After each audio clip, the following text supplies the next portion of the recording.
जो आनुषंगिक जो गाड़ी फाड़ी व्यवस्था ताको नोट करूँ सीएम को ग्रीवांस आसाला मार्क करके सीएम सर पठाते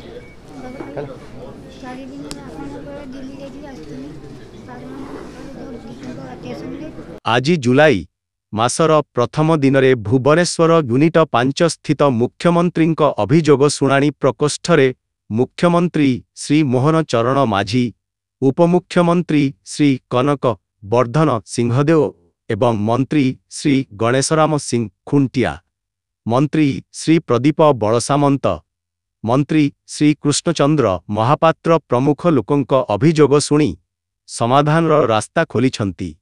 एही समय रे मुख्यमंत्री लोकंक अभियोग खाली शुणी नथिले बरं तुरंत अधिकारी मानंकु तुरंत समाधान पाई निर्देश देइथिले। शुणाणी परे समस्ते खुशी रे फेरुथिबार नजर आसीथिले। समस्तंक आखिरे थिला सरकारंक उपरे विश्वास ओ भरोसार झलक।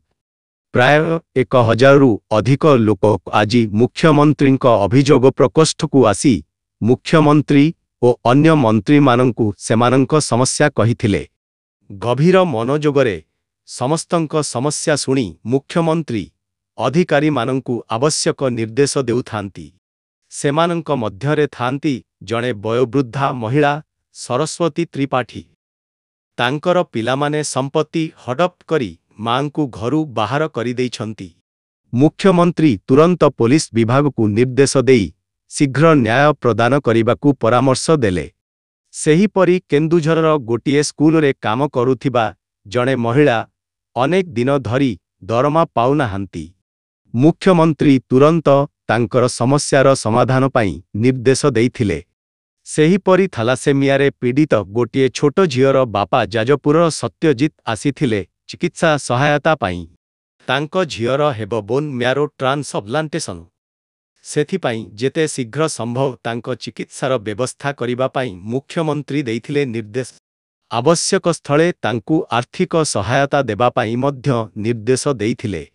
एमिति अनेक पीड़ित दिव्यांग वयोवृद्ध माने आसी मुख्यमंत्रींकु देखा करी तांको समस्या शुणाउथांती ओ समाधानर भरोसा नेई जाउथांती। राज्यर मुख्यंकठारु भरोसार बाणी शुणी सेमाने अत्यंत खुशी होई फेरुथांती। एही अवसर रे मुख्यमंत्री कहिछंती जे पूर्व सरकारंक समय रे जनता ओ सरकारंक मध्यरे एक लोह प्राचीर थिला। सेथिपाई जेते शीघ्र संभव तांको चिकित्सार व्यवस्था करिबा पाई मुख्यमंत्री देइथिले निर्देश। आवश्यक स्थले तांकु आर्थिक सहायता देबा पाई मध्य निर्देश देइथिले। एमिति अनेक पीड़ित दिव्यांग वयोवृद्ध माने आसी मुख्यमंत्रींकु देखा करी तांको समस्या शुणाउथांती ओ समाधानर भरोसा नेई जाउथांती। राज्यर मुख्यंकठारु भरोसार बाणी शुणी सेमाने अत्यंत खुशी होई फेरुथांती। एही अवसर रे मुख्यमंत्री कहिछंती जे पूर्व सरकारंक समय रे जनता ओ सरकारंक मध्यरे एक लोह प्राचीर थिला। से प्राचीर आजी दूर होईछि। लोक ओ सरकारंक मध्यरे सीधा सड़ख संपर्क प्रतिष्ठा पाइछि। मुख्यमंत्री पुणी कहिछंती जे गणतंत्र रे लोकंक कथा शुणिबा ओ समाधान पाई चेष्टा करिबा एक प्राथमिकता। एई कथा को गुरुत्व देई आजि ठारु जिल्ला स्तर रे मध्य शुणाणी आरंभ होईछि बोली मुख्यमंत्री कहिथिले। आजि प्रथम थर पाई मुख्यमंत्रींक अभियोग प्रकोष्ठ रे शुणाणी होइथिला। एथिपाई साधारण प्रशासन विभाग एवं सूचना और लोक संपर्क विभाग पक्षरु व्यापक व्यवस्था करा जाइथिला। प्रति सोमवार एहीपरि अभियोग शुणाणी कार्यक्रम जारी रहिबो बोली जणा जाइछि।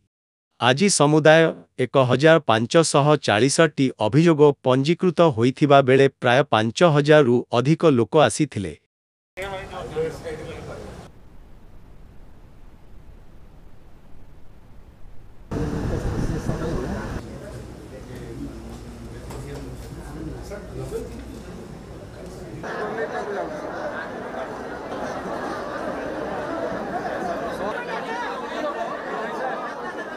ମୁଁ JE Lakshmidhar Bihari JE ITDA नहीं मालकानगिरी आप कौन चाहते sir JE ITDA Malkangiri sir मो ना के डिपार्टमेंटाल वर्क थिला लोक माने विभिन्न लोक काम करिसंती सर सबू स्टेजर फोटो अच्छी काम होईची सर इनक्वारी करिकी चेकिंग न करिकी मते सर मो दरमा दउ ना इनक्वारी करिकी तदंत न करिकी एसटीएससी डिपार्टमेंट रो हाँ जेहेतु ये डिपार्टमेंट रो लोक ये पब्लिक भी नुहंती आणुकरी यांकर जहाँ जस्टिस पाइबा कथा तुरंत ताऊपर एटाको आपण ध्यान दियंतु आ से अनुसार मते रिपोर्ट करिए ओके एटा कोडी एफआईआर दैछन এটা বহরমপুর স্যার बरहमपुर रे आपण एटा बरहमपुर सीधा एसपी को एटा पठान नियंत आपण को जेते हारासमेंट करतंती सेटा आपनकर कथाटा को बुझा जिवो এই অলঙ্কার ফলঙ্কার ঠিক। সব নেই घर पाइछ अच्छा भत्ता गोटे है घर आ गोटे है जो ताकर आनुषंगिक जो गाड़ी फाड़ी व्यवस्था ताको नोट करूँ सीएम को ग्रीवांस को आसीला मार्क करके सीएम सर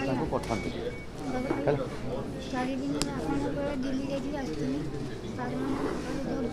स्टेशन में पैसा पचार जहाँ किसी नहीं खाइबा को 4 दिन है 4 दिन है खाईनी तार पैसा पत्र नहीं आउ के बाकी तो तार घर भत्ता ये सब कथा कहते घर फर जगह फगा किसी मैटर डिटेल बुझी जा नहीं जा